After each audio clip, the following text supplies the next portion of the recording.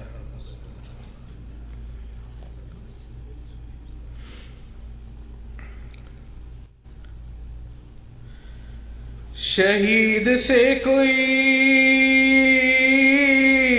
شمشیر کا مزہ پوچھے، مریض سے کوئی اکسیر کا مزہ پوچھے، اسیر سے کوئی زنجیر کا مزہ پوچھے، یتیم سے کوئی دلگیر کا، یتیم سے کوئی دلگیر کا مزہ پوچھے. ہر ایک پہ گزرا زمانے میں رنج و غم ہے، سہانا عابد بیمار سا، سہانا عابد بیمار سا. شہید ہوتے ہوئے باپ کو پسر دیکھے، انی پہ نیز کی ہے سرے پدر دیکھے، جوان بھائی کا نکلا ہوا جگر دیکھے، پھوپھی کو آنکھوں سے بلوے میں نہ، پھوپھی کو آنکھوں سے بلوے میں نہ سر دیکھے. کسی نبی پہ نہ اس طرح کے علم گزرے، جو اس مریض پہ ہر طرح کے، جو اس مریض پہ ہر طرح کے ستم گزرے. شدید تپ میں وہ کانٹوں پہ چلنا عابد کا، پہن کے بیڑیاں ہر ایک قدم پہ گر پڑنا، وہ ظلم و جورے ستمگر حرم کا شور بکا، وہ جسم لاغر عابد ودھو، وہ جسم لاغر عابد ودھو، وہ درا سوائے شکر خدا کچھ نہ کہتے تھے سجاد. دعائے امت آسی میں رہ، دعائے امت آسی میں رہتے تھے سجاد. پھرایا کانٹوں پہ سجاد کو برے نہ پا، نبی کے کنبے کو بلوے ملے گئے آدھا، جلایا خیمے ناموس سید زیجا، پھرا کے بلوے میں زندان میں، پھرا کے بلوے میں زندان میں قید کر ڈالا. تماشا دیکھنے سب اہل شام آتے تھے، حیا سے اہل حرم گردنے، حیا سے اہل حرم گردنے جھکاتے تھے. ستم کے بعد ہوا قید سے جو چھٹکارا، لائیں سے باپ کا سر اس یتیم نے مانگا، سر حسین خزانے سے ہند نے بھیجا، سوار اونٹوں پہ کنبا ہوا، سوار اونٹوں پہ کنبا ہوا، پیغمبر کا لحد ملاش غریبوں کی ہائے دھرنے چلے، ماہ بطول کو پیوند خاک، ماہ بطول کو پیوند خاک کرنے چلے. جو پہنچے کربو بلا عابد اسیر بلا، پدر کو دے کہ کفن خاک میں رکھا لاشا لپٹ کے قبر سے چلائے یوں کہ اے بابا وطن کو جاتا ہوں لو آخری وطن کو جاتا ہوں لو آخری میرا وطن سے آیا تھا کس شان سے یہاں ہے لوٹا کے گھر کو میں جاتا ہوں نی لوٹا کے گھر کو میں جاتا ہوں نی میں لکھا ہے یوں کہ وطن آئے جب شہ والا پدر کی یاد میں ہر وقت کرتے تھے نالا نظر جو آتا تھا آنی تو روتے تھے مولا ہمیشہ آنکھوں میں پھرتا تھا ہمیشہ آنکھوں میں پھرتا تھا کرب و بلا پدر کی بات پھر راحت ملی نا عابد کو دوبارہ قید کیا اس غریب دوبارہ قید کیا اس غریب زاہد کو وطن سے لے گئے پھر قید کر کے بانی شہر ہوئی بھتیجے کے ہمراہ زینب مزتر قریب شام جو پہنچے وہ دونوں نوحاگر لگایا بیلچہ زینب کی پوچھ لگایا بیلچہ زینب کی پوچھ کے اوپر سفر میں زینبی بے کس سے چھٹ گئے سجاد دیار شام میں پھر آ کے لوٹ دیار شام میں آ کے لوٹ گئے سجاد پھوپھی کو سونپ کے جنگل میں سید والا مدینے میں ہوا داخل وہ بے کس و تنہا ولید شام کے حاکم نے زہر بھجوایا وہ سم کے کھاتے ہی عابد نے کی وہ سم کے کھاتے ہی عابد نے کی جہاں سے قضا فلک پہ ہورو ملک عرش کو ہلانے لگے زمین پہ جن و بشر سر پہ خاک زمین میں جن و بشر سر پہ خاک اڑانے لگے محب و داغے علم دل پہ دھر گئے سجاد جو کھایا زہر تو صد حیف مر گئے سجاد نبی کی آل کو بے آس کر گئے سجاد یتیم ہو گئے باخر گزار یتیم ہو گئے باخر گزار گئے سجاد جزاک اللہ صلوات بر محمد و آل محمد خواتین و حضرات ایک سورہ فاتحہ کی درخواست ہے میں نام پڑھتا ہوں اعجاز حسین بادر ام الخیر بادر احمد حسین علی اور امیر اپنے مرحومین کے لیے اور ان تمام مرحومین کے لیے جو باغ مصطفیٰ میں آسودہ خاک ہیں اور اس ادارے کے بانیان کے لیے جو آج ہمارے درمیان موجود نہیں ہیں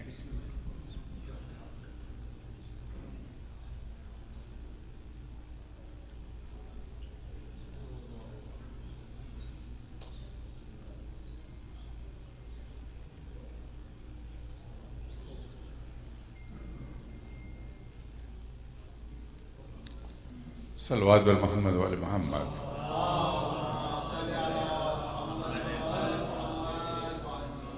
جیسا کہ آپ جانتے ہیں کہ ایام سجادیہ کے سلسلے کی آج آخری مجلس ہے قبلہ مولانا آیت اللہ سید منتظر مہندی صاحب اس مجلس سے خطاب فرمائیں گے اور کل سے اگلے ویکینڈ کی مجالس کا آغاز ہوگا مولانا شفیق حسینی صاحب ان مجالس سے خطاب فرمائیں گے جمعرات اور جمعے کی مجالس حسب معمول مغرب کی نماز کے بعد اور ہفتے اور اتوار کی مجالس مغرب کی نماز سے پہلے ہوں گی آپ سے پابندی وقت سے شرکت کی درخواست ہے اور اپنا قبلہ سے درخواست کروں گا تشریف لائیں، اور آپ سے درخواست ہے جتنے بھی لوگ ہیں ذرا آگے تشریف لائیں. ایک بار آواز بلند صلوات.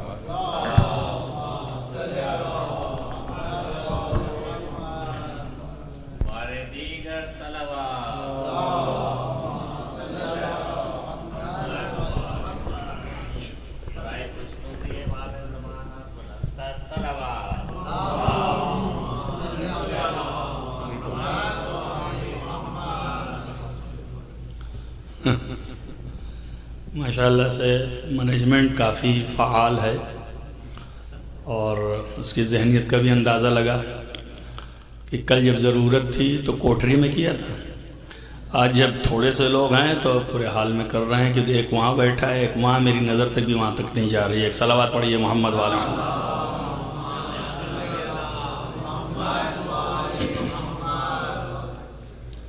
جب تک کہ خطیب کی نگاہ میں آدمی نہ آئے اس وقت تک خطابت نہیں ہوتی.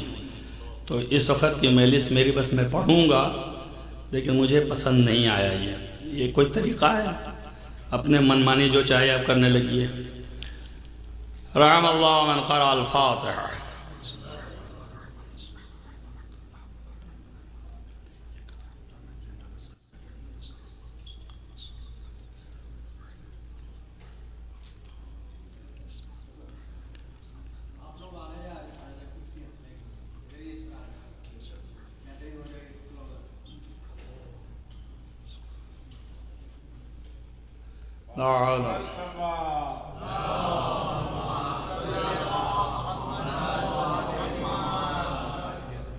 لا حول ولا قوة إلا بالله العلي العظيم.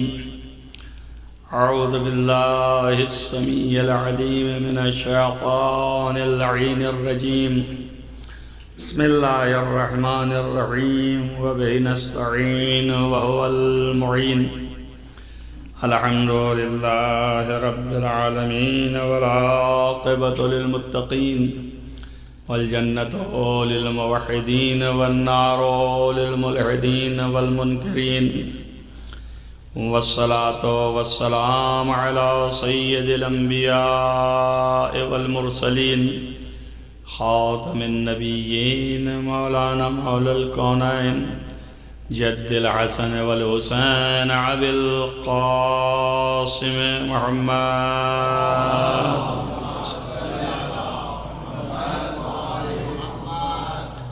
ولا سيما على ابن عمه ووزيره ووصيه وخليفته مقلوب كل طالب غالب كل غالب مولانا علي بن أبي طالب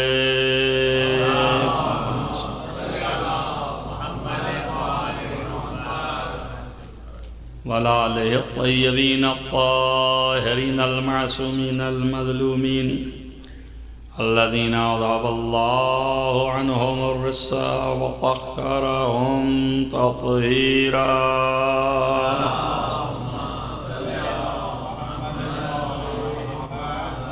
ولعنة الله على أعدائهم أجمعين من يومنا هذا إلى قيام يوم الدين.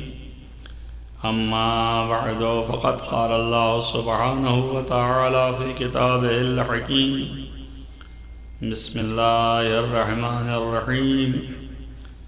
ذلك الكتاب لا ريب فيه هدى للناس. ذلك الكتاب لا ريب فيه هدى للمتقين الذين يؤمنون بالغيب ويقيمون الصلاة ويؤتون الزكاة ومما رزقناهم ينفقون. صلوات على محمد.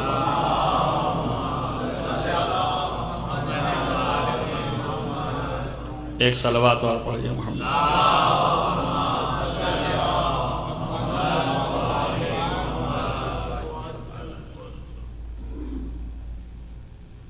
میں نے عرض کیا تھا کہ اس آیت پہ اصل جو ہے وہ اتنی سی صرف آیت کی تلاوت مقصود ہے کہ یؤمنون بالغیب،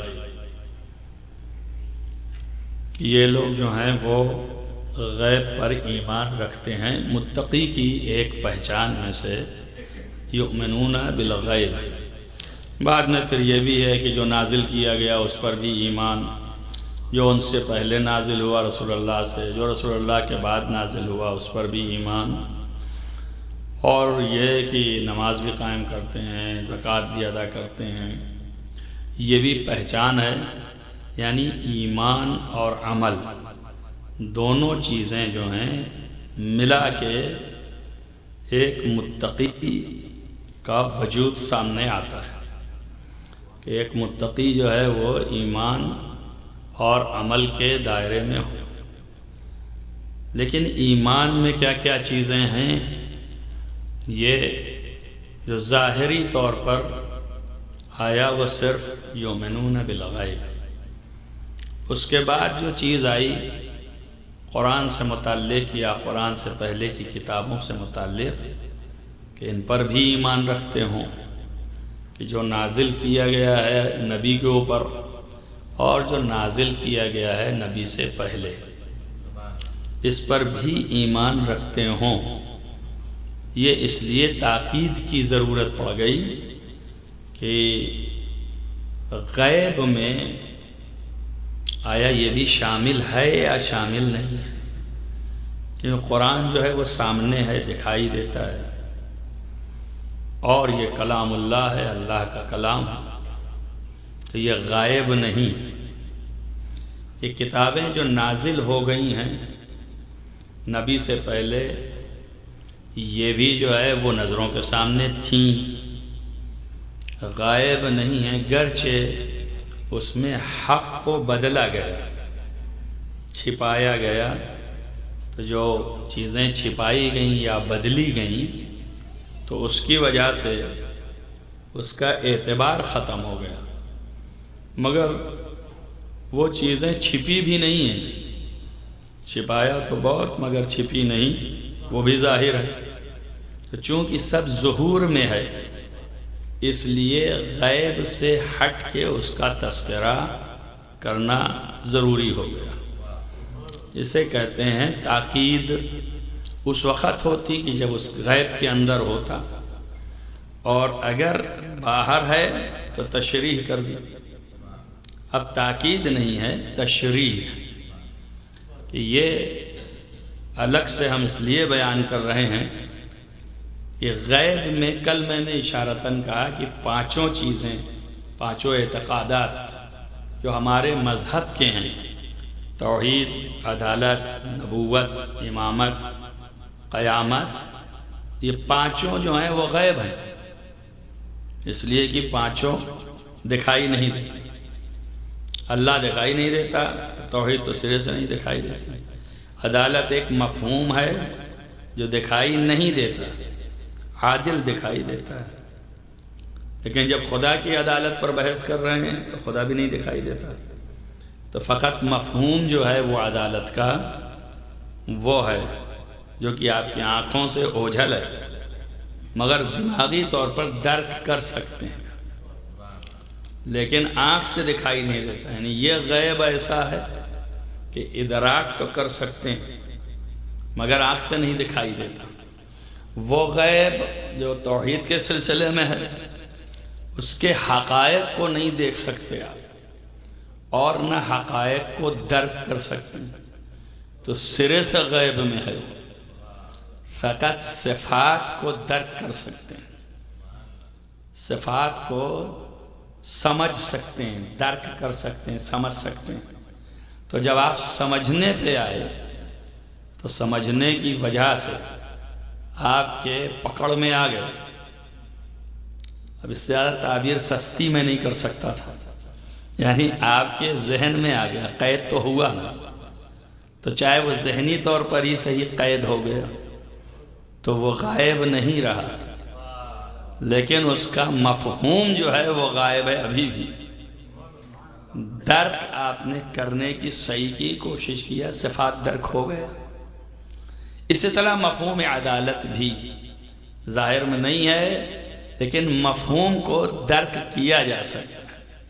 تو ایک طریقے سے ذہنی طور پر جن چیزوں کا ادراک ہو سکتا ہے مگر آنکھوں سے اوجھل ہے، تو انہیں بھی غیب کہتے ہیں، لیکن جس کا نہ ادراک ہو سکے، نہیں ذہن میں بھی نہیں لا سکتے اور آنکھوں سے بھی نہیں دیکھ سکتے، یہ غیب محض ہے۔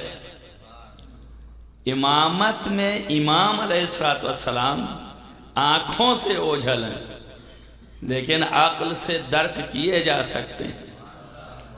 لہذا اگر کوئی آ کے کہے کہ خدا میں، اس کے غائب ہونے میں اور ان کے غائب ہونے میں فرق کیا ہے، تو یہ دقت اس لیے لے آئے کہ اس کے سوال کا جواب ہو جائے کہ جہاں پر عقل اور نگاہ دونوں فیل ہو جائے وہاں خدا تلاش میں نہیں آ سکتا ہے، تو وہاں خدا ہے۔ اور جہاں پر عقل سے تو آپ درک کر سکتے ہیں لیکن نگاہوں سے نہیں درک کر سکتے، وہاں امام ہے۔ ایک صلوات پڑھیں محمد والے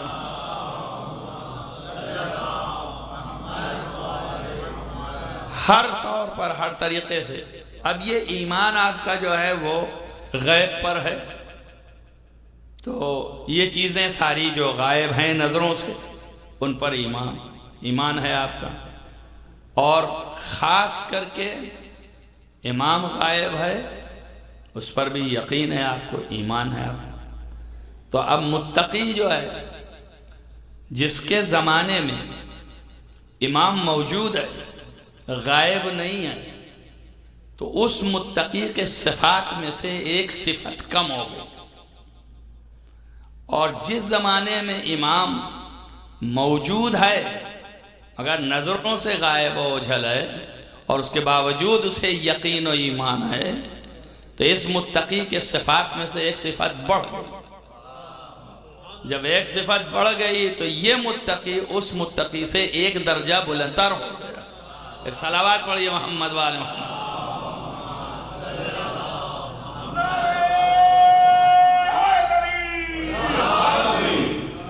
اس لیے پیغمبر نے فرمایا ہے اور معصومین علیہ السلام نے فرمایا کہ اس عہد کے مومن جب امام غائب ہوں گے اور مومن ہوں گے، وہ افضل ہیں اس عہد کے مومنین سے جو اپنے سامنے امام کو مشاہدات کر رہے ہیں، ان سے بہتر ہیں، ان سے افضل ہیں۔ کیوں؟ اس لیے کہ بغیر دیکھے مان رہے ہیں، اور یہ دیکھ کے بھی ماننے میں بعض تو ایسے ہیں جو مان ہی نہیں رہے ہیں، لیکن بعض جو ہیں وہ تأمل بھی کر رہے ہیں، اور بعض جو ہیں یقین سے ایمان رکھتے ہیں۔ جو بعض یقین سے ایمان رکھتے ہیں پھر بھی ان کا ایمان مشاہدے کے بعد ہے، اور مشاہدے کے بعد ہے یقیناً اعلیٰ ایمان ہے وہ بھی، کہ اس لیے کہ جتنا بڑا اطمینان مشاہدے سے پیدا ہوتا ہے اس سے بڑا اطمینان کسی چیز سے نہیں پیدا ہوتا۔ مگر اس دور کے لوگ بغیر دیکھے ہوئے ویسا ایمان رکھتے ہیں جو مشاہدے والا رکھتا ہے۔ تو اس کا مطلب یہ ہے کہ یہ اپنے آئینہ دل میں اپنے امام کی تصویر رکھے ہوئے ہیں جس پر یقین رکھ رہے ہیں۔ ایک صلوات پڑھیے محمد والے محمد۔ اور یہی وہ معرفت امامت ہے کہ جس کی وجہ سے اس انسان کی زندگی جو ہے وہ اعلیٰ، کامیاب، کامران۔ اللہ کے نزدیک جو لفظ قرآنی ہے فوز، یہ ایک لفظ ایسا ہے کہ من یطع الرسول، جس نے بھی رسول کی اطاعت کی گویا اللہ کی اطاعت کی، ومن اطاع اللہ، جس نے اللہ کی اطاعت کی وہی اصل عبادت ہے۔ یہ قرآنی فیصلہ ہے اور یہی کامیابی ہے، فوز ہے۔ من یطع اللہ ورسولہ فقد فاز فوزا عظیما، جو اللہ اور رسول کی اطاعت کرے وہی جو ہے سب سے بڑی کامیابی پر فائز ہے۔ آپ یہ بھی لفظ دیکھ لیجئے کہ از اول اسلام تا آخر قیام قیامت، ابھی تک ہمارے سامنے تک تو نہیں ہوا اور آگے بھی نہیں ہوگا، اس کی ذمہ داری ہے۔ کوئی طول اسلام میں ایسا نہیں ہے کہ بجر سے قاطع یقین کے ساتھ یہ کہہ سکے کہ فزتو، میں کامیاب ہو گیا.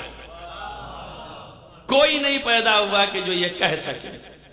اچھا اگر اس کا دائرہ بڑھا دیجئے تو آدم سے لے کے خاتم تک انبیاء میں اور دیگر ائمہ میں اور قیامت تک کوئی نہیں کہا سوائے ایک ذات امیر المومنین کے، کہ جس کی ذات اتنی بلند ہے کہ جس کے یقین کا، میں نے پہلے دن کی مجلس میں کہا کہ اس کے یقین کا یہ عالم ہے کہ مشہور جملہ ہے کہ میری نظروں کے سامنے سے پردے ہٹا دیے جائیں تو فرق نہیں آئے گا. یہ اس کی ضمانت ہے کہ جو میں نے کہا ہے کہ فرق نہیں آئے گا، تب ضمانت لے رہے ہیں کہ میں ہی کامیاب اٹھاؤں. کوئی چیز بڑھنے والی نہیں ہے، کوئی چیز گھٹنے والی نہیں ہے ہمارے یہاں. ایک صلوات پڑھیے محمد والے.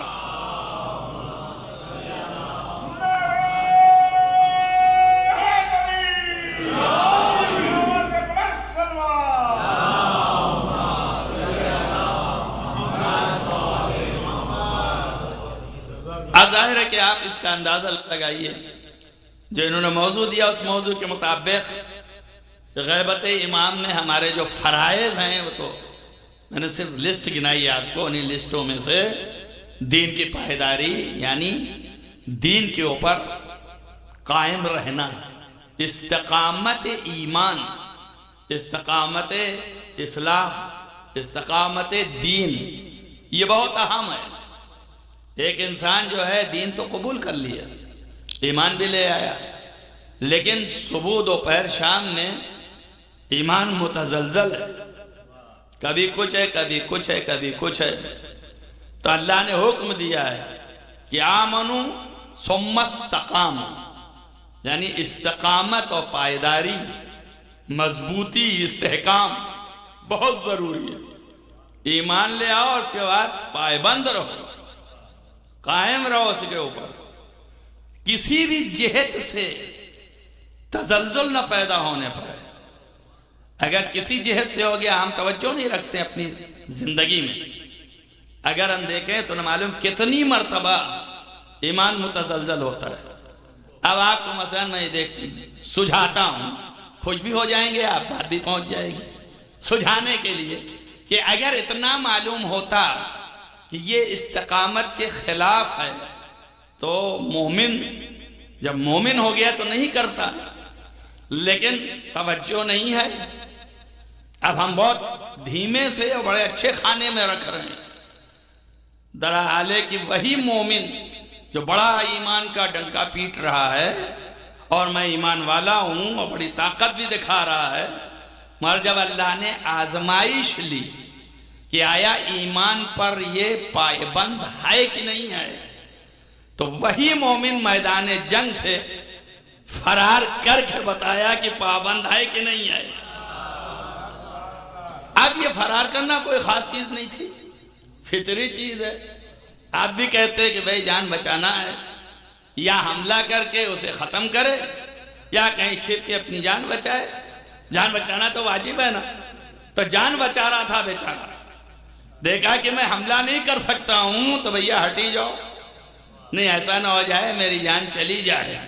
جان بچا رہا ہے. لیکن بتانا یہ ہے کہ یہ قاعدہ جو آیا ہے کہ جان بچانا واجب ہے، خودکشی نہ کریے. لیکن میدان جہاد میں تو بلائے اس لیے ہے کہ جان دینا واجب ہے، جان بچانا واجب نہیں ہے وہاں پہ. اب دو قانون ہو گئے، ایک جان دینا اور ایک جان بچانا. اسی کا نام اجتہاد ہے کہ آپ جو ہے اب یہاں پر طے کیجئے کہ اصلی یہاں پہ کس چیز کی ضرورت ہے، کون مقدم ہے. جان کا بچانا مقدم ہے یا جان کا لٹانا مقدم ہے نا. اب اس کو ہم درک یوں کر لیں کہ اگر مولا یہ نہ کہہ دیتے تو ہمیں یقین نہ پیدا ہوتا. اس لیے مولا جب نہیں گئے، رسول اللہ نے پوچھا گئے کیوں نہیں، تو آپ نے فرمایا کیا ایمان لانے کے بعد کفر کر دیتا. ایک صلوات پڑھیے محمد وآل محمد.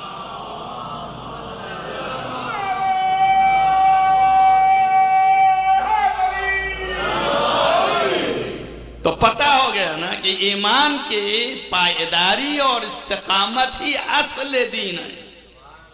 اور ایک لمحے کے لیے اگر آپ متوجہ نہیں ہوئے تو یہ استقامت غائب تو ایمان نہیں رہا. اب ہم تیس مار خاں بنے رہے اپنی جگہ پہ، اس سے بحث نہیں ہے، لیکن قاعدتاً نہیں رہا، اللہ کے نزدیک نہیں رہا، رسول کے نزدیک نہیں رہا. اب ہم زبان سے کہتے رہے ہیں، اس سے تھوڑی نہ ہوتا ہے. آزمائش تو کر لی نا، اسی لیے کہا ہے کہ ہم نے ان کو میدان جنگ میں آزمائش کیا ہے. لَنَعْلَمُ مِنْكُمَ الْمُجَاهِدِينَ، تاکہ ہم جان جائیں تم میں کون مجاہد ہے. اب لوگ اسی کو لیے پھر رہے ہیں کہ اللہ کہہ رہا ہے ہم جان جائیں. اللہ نہیں جانتا کیا کہ ہم مجاہد ہیں کہ نہیں ہیں؟ تو اب یہاں پر ایک بات یاد رکھیے، کبھی کبھی اللہ نسبت دیتا ہے اپنی طرف. اگر اس کو خالی جاننا ہوتا تو وہ کہتا لَأَعْلَمُ، تاکہ میں جان جاؤں، لیکن نَعْلَمُ کر دیا، یعنی ہم سب جان جائیں. تو اللہ تو جانتا ہی تھا، ہم سب کو جتانے کے لیے یہ کیا کہ اگر پہچاننا ہے کہ تم میں سے کون جو ہے ایمان پر باقی ہے اور کون پلٹ سکتا ہے تو میں ابھی دکھائی دیتا ہوں. اور اس میدان میں لا کر کے کھڑا کر دیا. اب جو فرار کیے تو پتا چل گیا یہ اگر نبی اوجھل ہو جائے، توجہ کریں، نبی اگر نظروں کے سامنے نہ رہے، بھائی بھاگے کیوں؟ اب تاریخ اٹھا کے دیکھ لیجئے. ان کا بھاگے اس لیے کہ آواز یہ آئی کہ محمد ہمارے درمیان نہیں رہے. کہا اس لیے اب زندگی میں بیکار ہے یہاں رہنا، جب محمد ہی نہیں رہے تو ہم بھی نہیں رہتے، چلے گئے. تو گویا ایک قاعدہ مل گیا کہ اگر نبی نہیں ہوں گے تو یہ پھر پچھلے پیر پلٹ جائیں گے. ایک صلوات پڑھیے محمد والے محمد.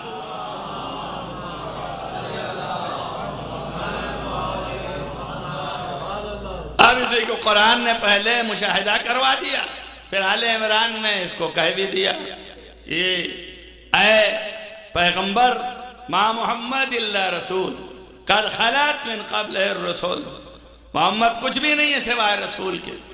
اور یہ رسول بننا کوئی نئی بات نہیں ہے، اس سے پہلے والے کتنے رسول آ چکے ہیں. قد خلت من قبل ہی الرسول، بہت سے رسول بھیجے ہیں ہم نے، تو کوئی نئی بات نہیں ہے. ان ماتا او قتل، اگر آپ مر گئے یا قتل کر دیے گئے، فانقلب، تو یہ سارے کے سارے جو ہیں اپنے پچھلے پیر پلٹ جائیں گے. تو پیغمبر کو خبر دے دیا اللہ نے اور مشاہدہ بھی کروا دیا کہ پلٹ گئے کہ نہیں پلٹ گئے. اب بھی کچھ رہ گیا پوچھنے کے لیے کہ بھیا کیسے پلٹ جائیں گے؟ دکھوا تو دیا نا کہ کیسے پلٹ گئے، اور یہ بھی بتا دیا کون پلٹ جائیں گے اور کون نہیں پلٹیں گے. توجہ کریں آپ. تو جو نہیں پلٹے ثابت رہے ہر جہت سے، وہی جو ہے ایمان پر قائم رہے، استقامت باقی رہی ان کی. اب وہاں پر مشاہدہ بھی کروا دیا. اب اس کے بعد یہ بھی بتا دیا کہ جن کے ایمان میں ذرہ برابر بھی کہیں سے گنجائش کسی قسم کی بھی نہ آئے، وہی ایمان محکم ہیں، مضبوط ہیں، زیادہ وہی پاکیزہ ہیں. ان کے یہاں رزق نہیں ہے. تو ظاہر ہے کہ میدان میں بھی پہچانوایا، گھر میں بھی پہچانوایا.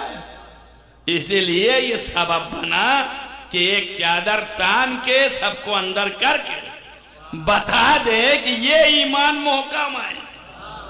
ہم ان کی ذمہ داری لیتے ہیں. ایک صلوات پڑھیے محمد والے محمد. یہ عمل کیا ہو رہا ہے؟ اسی عمل کا نام ہے معرفت، اسی عمل کا نام ہے شناسائی، اسی عمل کا نام ہے پہچاننا اور پہچانوانا. تو نبی پہچانوا رہے ہیں نا، معرفت دلا رہے ہیں. ہم نے بتایا ساری فہرستوں میں دین کی پائیداری، استقامت، حلال و حرام کا خیال رکھنا، حرام سے بچنا، اجتناب حرام کرنا، تقیہ وقت ضرورت جان پر اگر بن جائے اور ایسے بن جائے کہ اس سے آپ کے تلف ہونے سے نقصان ہے، تو ظاہر تقیہ کرنا. دین کو بچانا ہے، تقیہ بھی کرنا ہے. یہ زمانہ ہدنا ہے. 2-3 منٹ ذرا اس پر آپ سنتے جائیں صرف، اس کے بعد پھر میں پلٹتا ہوں جب دیکھوں گا کہ آپ پھر مرجھا گئے. ایک صلوات پڑھیے محمد وآل محمد.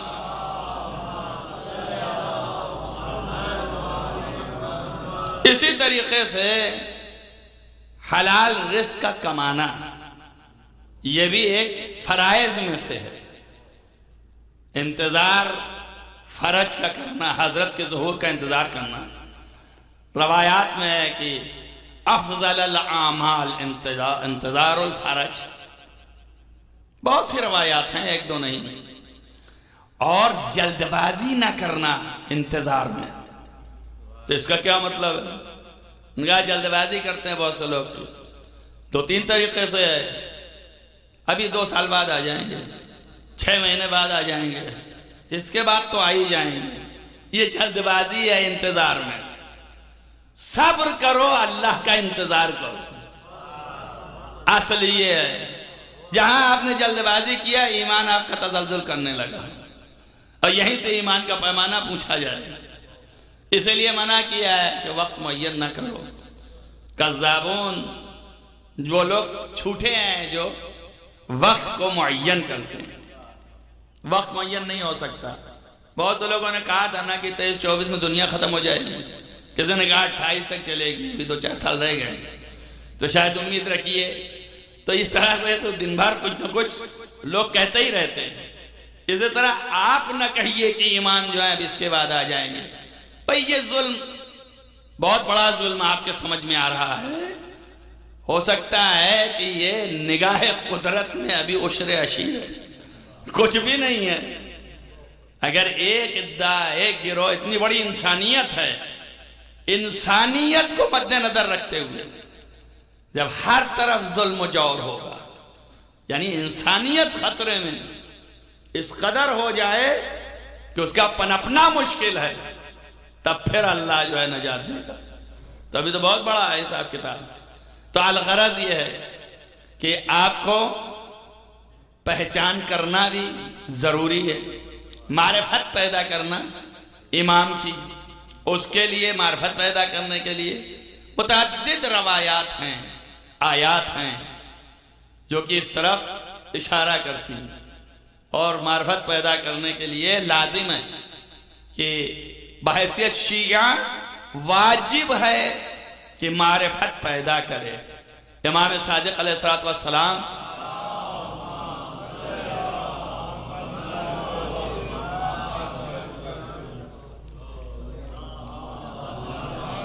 معاویہ بن وہب ایک راوی ہیں، امام کے صحابی، زرارہ اور محمد مسلم سے نزدیک تر ہیں ان کا رتبہ.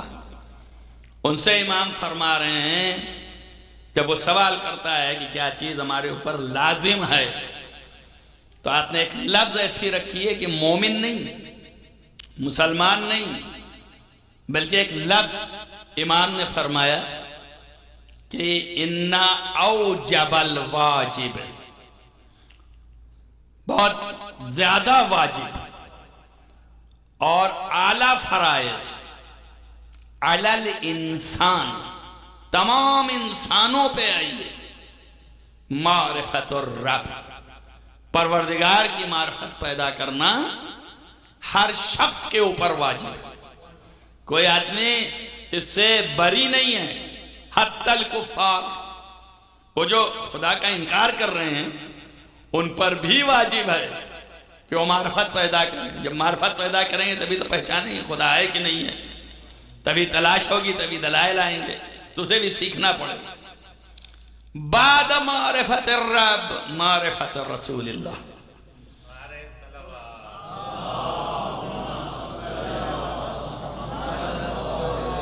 بعد معرفت الرب معرفت رسول اللہ، اللہ کے رسول کی معرفت پھر واجب ہے اللہ کی معرفت کے بعد. وبعد معرفت رسول اللہ معرفت الائمہ، اماموں کی معرفت، معرفت الحجہ، حجت کی معرفت، تمام ولیوں کی معرفت، وصیوں کی معرفت، یہ واجب ہے. اور اس کے بعد ایک بہت مختصر نسخہ توجہ کریں آپ. اب یہ معرفت رکھیں کتنی کہاں تک؟ تو ہر ایک کی عقل الگ الگ ہے. آپ کی عقل جو ہے وہ ڈیولپ ہے، کسی کی عقل جو ہے کمتر ہے، کسی کی اور کمتر ہے. تو ہر اعتبار سے معرفت ہونی چاہیے نا، سب تک پہنچ جانی چاہیے نا. تو حضرت نے فرمایا کہ ادنا معرفہ، ادنا معرفت یعنی کم ترین معرفت امامت یہ ہے کہ ان الامام عدل النبی الا النبوہ. یعنی یہ امام کی معرفت ادنا تن یہ ہے کہ وہ یہ معرفت پیدا کر لے کہ امام نبی کے برابر ہے سوائے نبوت کے. کچھ سمجھ میں آئے؟ ایک صلوات پڑھیے محمد وال محمد. اس لفظ سے کتنی بڑی بحثیں اٹھنے والی ہیں اور کتنے اختلافات کھڑے ہونے والے ہیں، اور یہ امام کا فرمان ہے. اب اس میں کچھ نہیں ہے کہ ان کی فکر اور ان کی فکر، یہ ایسا سوچتے ہیں وہ ایسا سوچتے ہیں، ایسا نہیں ہے. لیکن ادنا ترین معرفت یہ ہے کہ ان الامام عدل النبی، امام نبی کے ہم وزن ہے، الا النبوہ سوائے نبوت کے. تبھی تو نبی نے کہا یا علی آپ کی نسبت ہم سے ویسے ہی ہے جیسے ہارون کی موسیٰ سے، الا النبوۃ بعد، سوائے اس کے کہ ہمارے بعد نبوت نہیں ہے. تو نبوت ایک منصب ہے، وہ اپنی جگہ پہ ہے، وہ اللہ جس کو دیتا ہے، جس کو روک دیا روک دیا. لیکن مرتبہ جو آپ کا ہے، مقام جو آپ کا ہے، خلقت جو آپ کی ہے، صفات جو آپ کے ہیں، وہ سارے نبی کے برابر ہیں. درست ہو گیا؟ تو یہاں سے کانسیپٹ آیا علی کے مساوات نبی ہونے کا. ایک صلوات پڑھیے محمد وال محمد.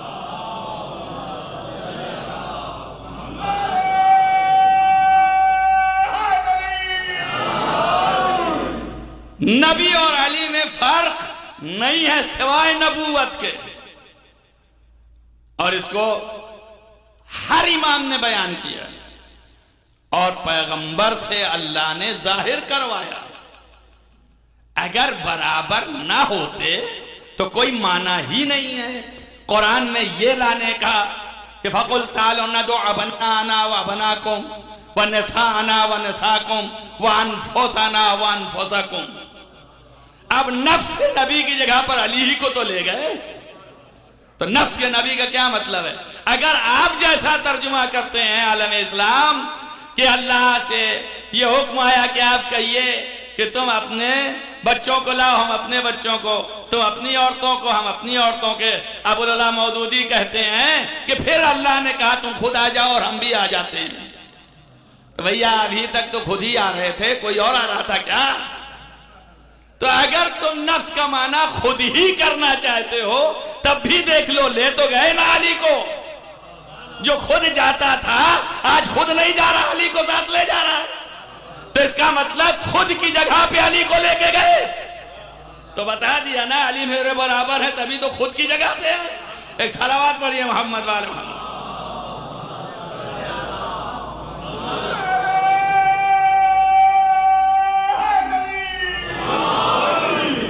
خیر کسی پہ کمنٹ ضرورت نہیں تھی، لیکن بات کو بتانا ہے.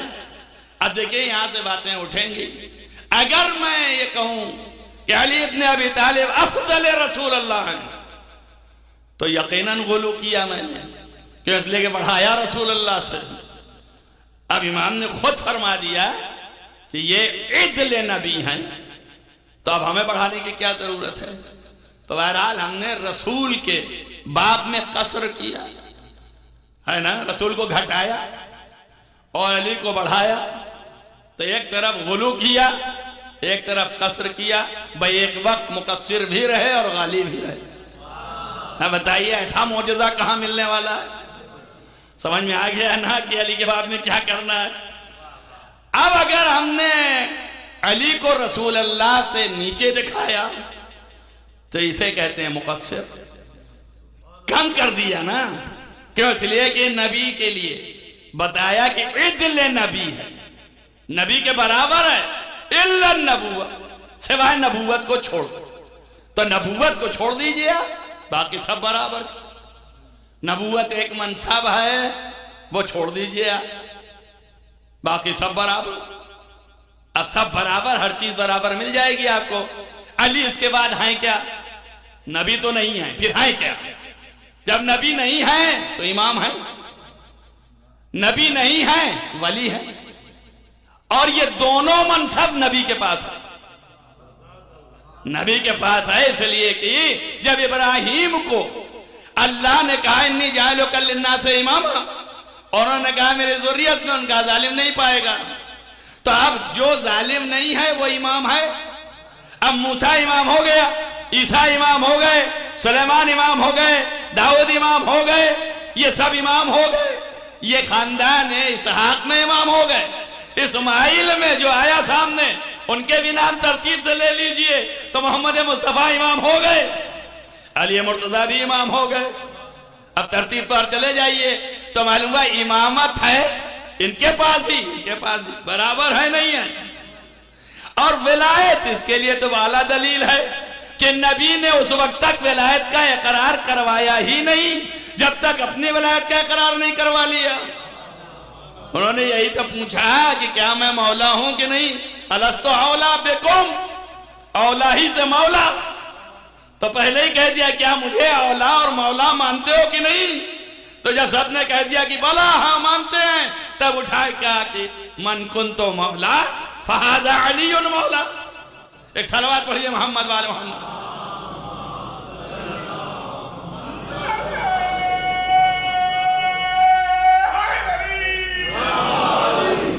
دیکھتے جائیے، سمجھتے جائیے، یہ ترتیب وار تو برابر ہو گئے. اب اس کے بعد یہ ہے کہ نبوت کے بعد آپ جتنے صفات ہیں، کیوں؟ اس لیے کہ امام الذی یاتم بہ بنعتہ و صفاتہ، اس لیے کہ اس امام کی پیروی کرنا ہے، اس کے صفات کی پیروی کرنا ہے، ان کے خصوصیت کی پیروی کرنا ہے، اس کے تمام کردار کی پیروی کرنا ہے. تو اس لیے آپ کو معرفت واجب ہے، ادا امامت کی معرفت لازم ہے. اب امام کی عبادت دیکھنی ہے، جیسی وہ عبادت کرتا ہے ویسے ہی آپ کریں، اس لیے کہ پیروی کرنا ہے. اب اس سے پہلے کہ میں اس میں بیان کر کے آیا ہوں، ورنہ شیعہ ہی نہیں ہے.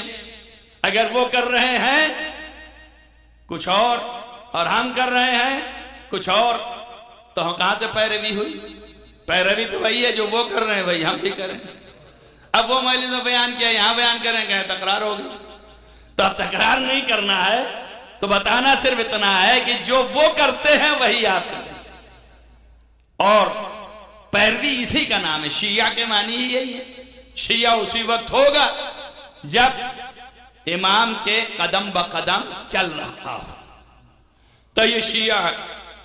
اب ہر چیز میں چلنا ہے، کوتاہی ہو جانا الگ ہے، وہ تمہاری فطرت میں ہے، اسی لیے توبہ رکھ دیا، اسی لیے استغفار رکھ دیا. لیکن جب بھی قدم اٹھانا ہے باہر ادھر ادھر نہیں لے جانا، اسی کے ساتھ رکھنا ہے. اب جب شیطان پھسلائے گا قدم ادھر گیا تو پھر پلٹ کے لانا ہے. اسی کا نام ہے توبہ اور استغفار. سمجھ میں آیا نا؟ ایک صلوات پڑھیے محمد والے محمد.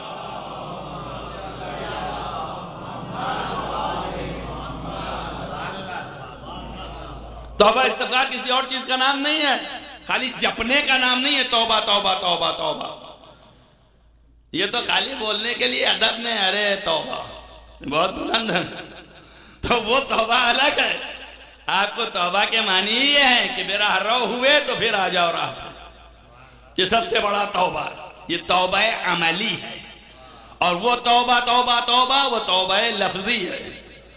تو اللہ جو ہے عملی اور لفظی دونوں چاہتا ہے، وہ یہ نہیں چاہتا خالی لفظ اور عمل. اور ایک توبہ اور ہے، وہ ہے توبہ قلبی، یعنی آپ جو ہیں دل سے نادم بھی ہوں کہ یہ خطا ہو گئی، تو عمل سے اس کا جبران کریں، لفظ سے توبہ کہیں اور دل سے نادم بھی رہیں.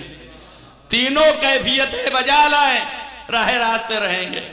کیوں؟ اس لیے کہ تینوں حیثیتیں اس امام کی موجود ہیں. ایک یہ ہے قلبی حیثیت، ایک یہ ہے لفظی حیثیت، ایک یہ ہے عملی حیثیت. تو تینوں حیثیتیں رکھی ہیں. لفظی جہاں تک آیا کہا ذکر علی عبادہ، علی کا ذکر کیا عبادت ہو گئی، یہ لفظی ہے. اور جہاں قلبی کی بات آئی کہا حب علی عبادہ، علی کی محبت دل میں رکھا عبادت ہو گئی. اب جب عملی بات آئی کہا نظر الی وجہ علی عبادہ. صلوات پڑھیے محمد والا.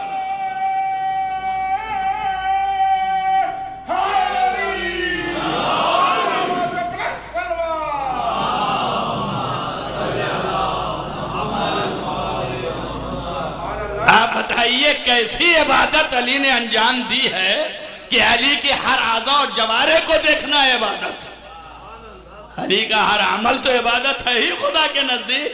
آپ کے لیے بنا دیا اللہ نے، محور قرار دے دیا کہ اگر مجھ تک پہنچنا ہے تو اس کے چہرے کی طرف نگاہ کرو، مجھ تک پہنچنا ہے اس سے محبت اختیار کرو، مجھ تک پہنچنا ہے میرا ذکر کرنا ہے اسی کا ذکر کرتے رہو. یہ ذکر میرا ذکر ہے، لأن ذکرہ ذکری، اس لیے کہ ان کا ذکر میرا ذکر ہے. ذکری ذکر اللہ، اور میرا ذکر اللہ کا ذکر ہے. تو اللہ کی عبادت بن گئی نا. تو عابدین میں سے یہ ایسے ہیں، کوئی ایک عابد جس کو قرآن نے کہا ہے ڈھونڈ کے لے آؤ. میں جب کہہ رہا ہوں تو ہم اجماع کی بات نہیں ہے. انبیاء کو قرآن نے عابد کہا ہے. قرآن میں عابدین کی لفظ صرف انبیاء کے لیے آئی ہے. کوئی ایک نبی ایسا لاؤ جس کے لیے کہا گیا اس کی طرف چہرے کی طرف نگاہ کرو تو عبادت ہے، اس کا ذکر کرو تو عبادت ہے، اس کی محبت اختیار کرو تو عبادت ہے. عمومی طور پر تو سبھی مومن سے محبت کرے تو کیا کہنا ہے، لیکن یہ خاص بات ہو رہی ہے. عمومی میں تمام مومنین میں امیر المومنین بھی مومنین ہے نا، تو پھر ان کی بھی محبت عبادت ہے. ایک مومن دوسرے مومن سے محبت کرے عبادت ہے. تو ہم یہ تھوڑا نہیں کہہ رہے ہیں کہ کوئی صاحب کھڑے ہو گیا کہیں کہ آپ انبیاء کو کہاں لے جا رہے ہیں، نیچے کر رہے ہیں. ہم یہ کہہ رہے ہیں خصوصی بتاؤ کہ کسی ایک کے لیے کہا نعم العبد انہ اواب، بہترین بندہ ہے میرا یہ ابراہیم، اور بہت زیادہ توبہ کرنے والا. لیکن یہ نہیں کہا کہ جیسے یہ توبہ کرتا ہے اور بہترین بندہ ہے اس کی محبت کر لو گویا میری محبت ہو گئی. آیا کہیں نہیں آیا. اس کی محبت میری محبت نہیں، اس کی محبت عبادت ہو گئی نہیں. تو تمام انبیاء کی فہرست میں یہ عابدین ہیں. کانو لنا عابدین سورہ انبیاء میں 73 نمبر آیت میں ہے وَجَعَلْنَا مِنْهُمْ أَئِمَّةً يَهْدُونَ بِأَمْرِنَا وَأَوْحَيْنَا إِلَيْهِمْ فِعْلَ الْخَيْرَاتِ وَإِقَامَ الصَّلَاةِ وَإِيتَاءَ الزَّكَاةِ وَكَانُوا لَنَا عَابِدِينَ. ہم نے ان انبیاء کو امام بنایا ہے، ان کی طرف وحی کرتے ہیں، نیک عمل کی، نماز قائم کرتے ہیں، روزہ رکھتے ہیں، یہ زکوٰۃ ادا کرتے ہیں، اور یہ صرف و صرف میری ہی عبادت کرتے ہیں. کانو لنا عابدین، یہ صرف میری ہی عبادت کرنے والے ہیں. تو یہ عابدین ہیں جن کی عبادت، جن کو قرآن نے عابدین کے نام سے یاد کیا، جن کی عبادت کا چرچا ہے. اور ساجدین بھی ہے قرآن میں جن کے سجدے کا تذکرہ ہے. وہ ساجدین ملائکہ ہیں، سوائے ملائکہ کی کسی کو ساجدین کہا ہی نہیں. کہا یہ ساجدین ہیں. اب وہ ملائکہ کیسے ساجدین ہیں؟ ان کی کہانی الٹی ہے. جب یہ بنایا جا رہا تھا انسان تو انہوں نے اعتراض کیا کہ ایسے کو بنائے گا؟ ارے ہم تو سجدہ کر ہی رہے ہیں، ہم تو تسبیح کر ہی رہے ہیں، ہم تو عبادت کر ہی رہے ہیں. تو عبادت کے لیے اگر بنا رہا ہے کانا ما خلقت الجن والانس الا لیعبدون، تو ابھی جنات کو تو پیدا کر چکا. تیرا مقصد عبادت تھا کہ جناتوں نے اتنا فساد مچایا عبادت نہ کر پائے، اور ہم عبادت کر رہے ہیں جب سے پیدا کیا ہے. ہمیں تسبیح، ہمیں تحلیل، ہمیں تقدیس. تو اب پھر ایسے کو بنانے والا ہے جو اسی طرح کرے گا جنات کی طرح. سابقہ وہاں دیکھ رہے تھے، تو اب پھر بنا رہا ہے ایسے کو. تو اللہ نے کہا انی اعلم ما لا تعلمون، جو میں جانتا ہوں تم نہیں جانتے ہو. اب دکھاؤں گا تمہاری عبادت زیادہ ہے یا اس کی عبادت زیادہ ہے. مجھے بتانا پڑے گا کون بندہ ہے. تو زیادہ بندہ ہے یا یہ بندہ ہے. اب یہ آبرو رکھنا ہے, توجہ کرنا, بڑی شریف بات ہے. اگر کچھ زیادہ ہو جائے تو ملول نہ ہونا. تو یہ بات جو ہے بہت اہم آ گئی ہے نقطے پہ. اب ظاہر ہے کہ کس لیے بنا رہا ہے عبادت کے لیے, یہ ایک الگ بحث ہے. اب بتائیے عبادت کے لیے بنا رہا ہے تو عبادت کے معنی کیا ہیں؟ گزشتہ مجلس میں کہا عبادت کی اصلی معنی اطاعت, یعنی ایک لمحے کے لیے معصیت نہ ہو. تب تو اس کی خلقت ہوئی عبادت کے لیے. آدم خلق کیا گیا عبادت کے لیے. جب عبادت کے لیے خلق کیا آدم کو تو اب آدم ایک لمحے کی معصیت نہ ہونے پائے. اللہ نے منع کیا نہ جانا ادھر شجرہ کے پاس. اب کہے کا تھا بعد میں بحث کہ کیا تھا وہ شجرہ. اگر ادھر نہ جانا مگر چلے گئے نا, جو منع کیا تھا چلے گئے, تو بتاؤ کیا کیا. اب ترک اولا تو مجبوری ہے, لیکن لفظ قرآن کیا ہے؟ ترک اولا بھی بتاتا ہوں. لفظ قرآن کیا ہے؟ لفظ قرآن عصا آدم. آدم نے معصیت کی, ظاہر قرآن یہی ہے, لیکن اس کا غلط معنی نہ لیں. بہت سے بے وقوف سمجھتے ہیں امامے والے بھی کہ اس کا مطلب یہ ہے کہ معصیت کیا. معصیت نہیں کی. معصیت الگ چیز ہے, نافرمانی ہے. لیکن نافرمانی ہم ترجمہ کر رہے ہیں تو یہ لغوی نافرمانی ہے, لیکن معصیت یعنی گناہ. گناہ نہیں ہوا. کیوں؟ اس لیے کہ وہ گناہ اگر ہوگا تو وہ چیز ہوگی ظلم. جو معصیت ظلم تک پہنچائے ظالم ہے. اب وہ ظالم اگر ظالم ہو گیا تو پھر وہ منصب نہیں پا سکتا. سمجھ میں آ رہی بات یا نہیں آ رہی ہے؟ اب یہ معصیت چھوٹی بھی ہے تو اب یہ بھی اگر ظلم کے خاتے میں آئی تو منصب نہیں پا سکتا. اللہ کا منصب سے نہ ہٹانا اس بات کی دلیل ہے کہ یہ معصیت گناہ نہیں ہے. چونکہ گناہ نہیں ہے اس لیے ہمارے علماء نے اس کو کہا ترک اولا. نہ کرتا تو بہتر تھا.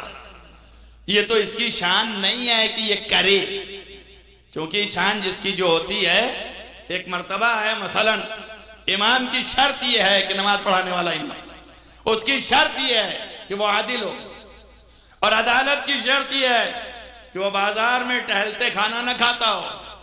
1000 آدمی ادھر سے گزر رہے ہیں, چپ چپ لگے ہوئے ہیں.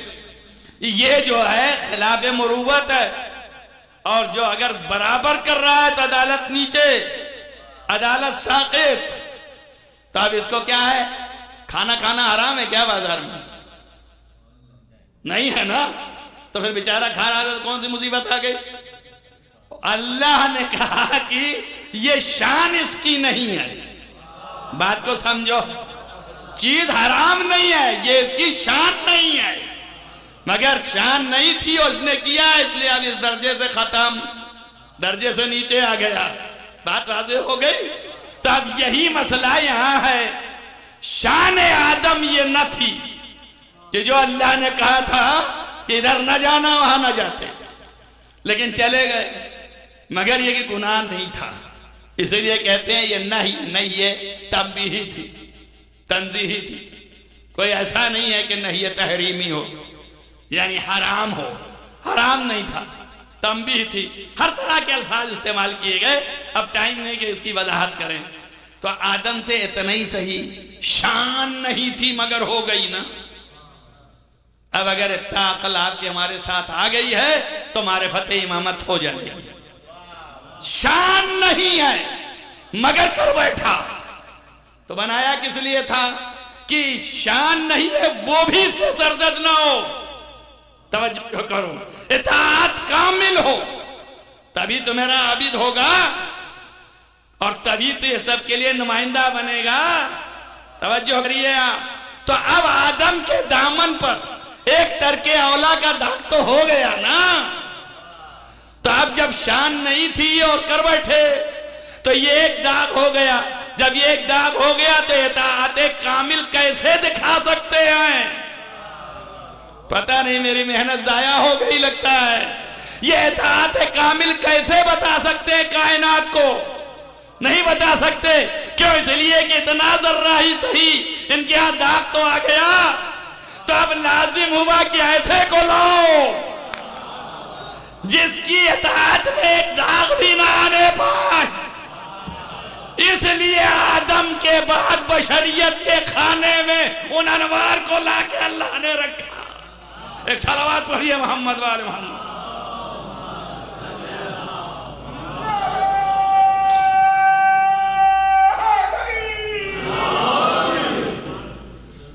آپ بتائیے نبی نے نکال تھوڑی نہیں دیا تھا. نبی نے نکال تھوڑی نہیں دیا جو بھاگ گئے تھے پھر آ گئے. نبی نے ایکسپٹ کر لیا نہیں کر لیا؟ نکال تو نہیں دیا نا. تو اگر یہ بھی چلے جاتے تو کیا حرج تھا؟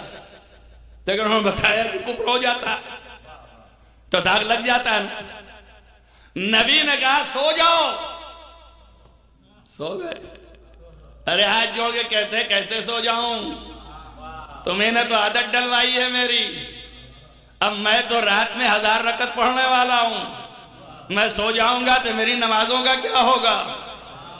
اللہ کی عبادت عادت ڈلوائی بچپنے سے.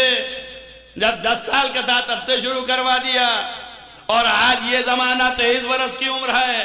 اب کہہ رہا ہو لیٹ جاؤ. ارے کیسے لیٹ جاؤں؟ لیکن یہ نہیں کہا. کیوں؟ اس لیے کہ علی کی نماز عادت کے مطابق تھی ہی نہیں. علی نماز کے معنی یہ نہیں لے رہے ہیں کہ بس سجدہ ہی کرنا نماز ہے. نماز یعنی اطاعت کا ذریعہ. توجہ کرو، ابھی ایک مجلس میں کہہ چکا ہوں اطاعت کے ذریعے میں سے نماز ہے ایک. اب علی یہ دیکھ رہے ہیں کہ نماز پڑھ کے اطاعت ہوگی یا نبی کے بستر پہ سو کے اطاعت ہوگی. ایک صلوات پڑھیے محمد وآل محمد.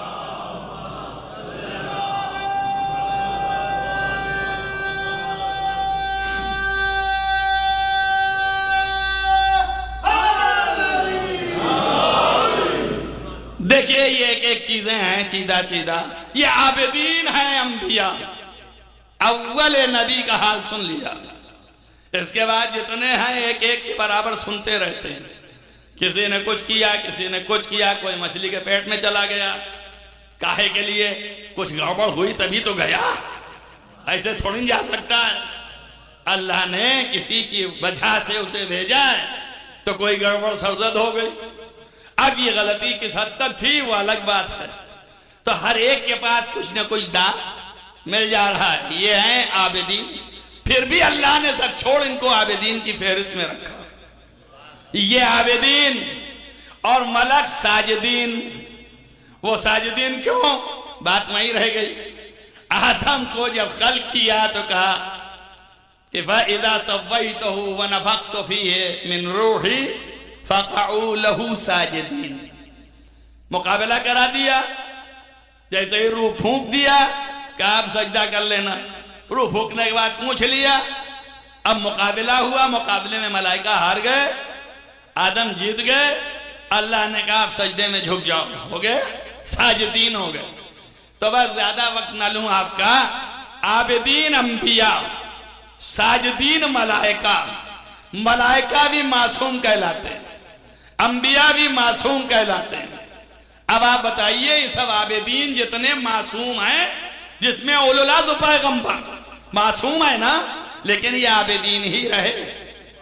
اور ساجدین ملائکہ معصوم ہے نا، لیکن یہ ساجدین ہی رہے. آپ کسی ملائکہ میں سے کسی کو بتائیے کہ سید الساجدین ہوا ہو. کسی نبی کو بتائیے زین العابدین ہوا ہو. توجہ کیجئے، یہ حال ہے انبیاء عابدین، ملائکہ ساجدین.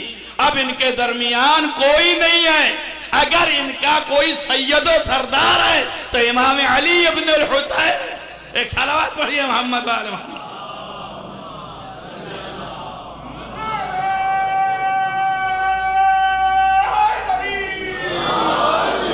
اب یہ ساجدین کے سردار، عابدین کی زینت.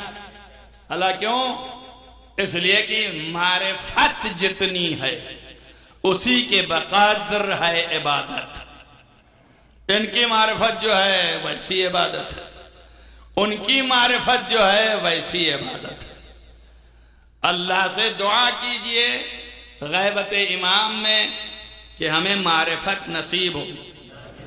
ذرائع بہت ہیں معرفت کے، جن میں سے کتابوں کا پڑھنا، ذکروں کا سننا، اذکار کرنا، یہ سب معرفت کے درجے ہیں، اور انہیں کے ذریعے سے ذرائع ہیں، انہیں کے ذریعے سے معرفت پیدا ہو۔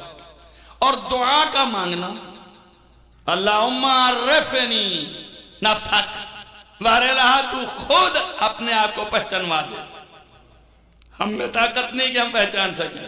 وَإِلَّمْ تُعَرِّفْنِي نَفْسَكَ، اگر تو خود نہیں پہچانوائے گا تو لم عارف نبیک، جب تک تجھے نہیں پہچانیں گے تیرے نبی کو نہیں پہچانیں گے۔ اس لیے تیرے نبی کو پہچاننا ہے مجھے تو اپنے کو پہچانوا دے۔ اور اس کے بعد اللہم عرفنی رسولک، بہرحال اپنے رسول کو مجھے پہچانوا دے۔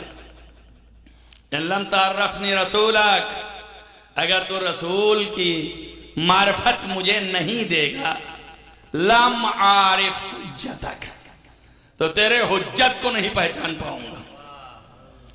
تیرے حجت کو پہچاننا ضروری ہے۔ اچھا یہ سب ضروری کیوں ہے؟ آخر میں آنے والا ہے۔ یہ ضروری ہے کہ تیری حجت کو بھی پہچانے، تیرے رسول کو بھی پہچانے، تجھے بھی پہچانے، بہرحال تو پہچانوا دے۔ یہ دعا مانگیے روز، یہ دعا ہے چھٹے امام سے وارث، اس طرح دعا مانگیے روز، بہرحال پہچانوا دے۔ وَإِن لَمْ تُعَرِّفْنِي حُجَّتَكَ، اگر تو اپنے حجت کی معرفت مجھے نہ دے گا تو ضللت فضللت عن دینی، تو میں اپنے دین سے گمراہ ہو جاؤں گا۔ تو گمراہی دین معرفت حجت پر ہے۔ توجہ ہوئی؟ تو معرفت حجت پیدا کرنا لازم۔ من لم یعرف امام زمانہ فقط مات میتۃ جاہلیہ، جو اپنے زمانے کے امام کو نہ پہچانے وہ جہالت کی موت مرے گا۔ تحقیق تو اسی طریقے سے آپ اتنے اہم موارد سے آپ گزر رہے ہیں کہ اپنے امام کو پہچانیں، یہ کس درجے کا ہے ہمارا امام، اس کا مرتبہ کیا ہے، اس کی بلندی کیا ہے، اس کی اہمیت کیا ہے۔ اور جو گزشتہ امام کو پہچان لے گا اور یہی دل پہ بیٹھا رہے گا تو آئندہ کے امام کو بھی بہت جلدی پہچان پائے گا۔ تو پہلے لوگ پہچانتے بھی تھے ایسے ہی۔ امام زین العابدین علیہ السلام کو پہچانا کیسے کہ امام ہے کہ نہیں ہے؟ جھگڑا ہو گیا، یہ تاریخوں نے فائدہ اٹھانے کے لیے لکھا ہے۔ کچھ شیعہ گمراہ ہونے لگے، حسین ابن علی شہید ہو گئے سلام اللہ علیہ۔ اب کون امام؟ زین العابدین اس قابل نہیں ہے۔ کیوں نہیں ہے؟ کہ روتے رہتے ہیں۔ اور سب سے بڑی صفت آپ کے لیے پیغام ہے، غیبت امام میں ظلم کی مقابلہ کرنا، یہ بھی بہت بڑی صفت ہے۔ آپ بتایا، میں سنا رہا ہوں، خالی سن لیجئے، اگر سوال پیدا کریں تو مشکل میں آ جائیں۔ ایک طرف کہہ رہا ہے تقیہ بھی کرو، ایک طرف یہ بھی ہے کہ ظلم کے مخالفت بھی کرو۔ اب تقیہ کیسے ہو سکتا ہے؟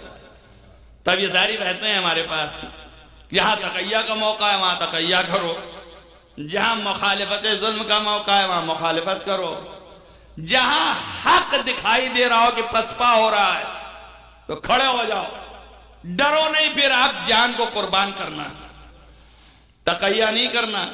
امام کبھی تقیہ نہیں کرتا، امام کو اپنے جان کا خوف نہیں ہے، جان کے خوفی سے تقیہ ہوتا ہے، تو امام کو اپنے جان کا خوف نہیں ہے تو وہ تقیہ نہیں کرتا ہے۔ مگر حکم کیوں دے رہے ہیں؟ ان کا نوع تشیع، نوع مسلمین اگر کہہ لیجئے، مومنین کہہ لیجئے، اکثر مومنین کے تحفظ کے لیے تقیہ کرنا پڑتا ہے۔ اگر میں یہاں پہ کچھ بول دوں آپ مارے جائیں گے، میں تو دینے سے نکل جاؤں گا، آپ ہی بچا کے نکال دیں گے، لیکن مارے آپ میں سے جائیں گے۔ سبب کون ہوا؟ ہم ہوئے۔ تو یہاں پہ ہمیں نہیں بولنا چاہیے۔ ائمہ ایسا کرتے تھے، جب دیکھتے تھے تو نہیں بولتے تھے، مگر بولتے بھی تھے تو فنکاری سے بولتے تھے۔ کسی نے آگے بھرے مجمع دشمن میں پوچھا کہ آپ بتائیے چھٹے امام سے کہ کون جو ہے وہ رسول کے بعد امام اور خلیفہ اور جانشین ہے؟ آپ بتائیے. اب کیا بولے؟ دشمنوں کے درمیان اگر علی کا نام آیا تو قتل ہوئے، ہم اگر نہیں ہوئے تو ہمارے سارے شیعہ پہچانے جائیں گے، اور اگر بول دیے کہ کوئی اور ہے تو شیعہ کہیں ادھر سے ادھر نہ ہو جائیں. حق تو کچھ اور ہے، یہ باطل ہے. تب امام نے کہا کہ من ابنتہ فی دارے، وہ برحق ہے جس کے گھر میں اس کی بیٹی ہے. ڈھونڈتے رہیے، کچھ سمجھ میں آیا؟ رسول کے بعد وہ برحق جانشین ہے جس کے گھر میں اس کی بیٹی ہے.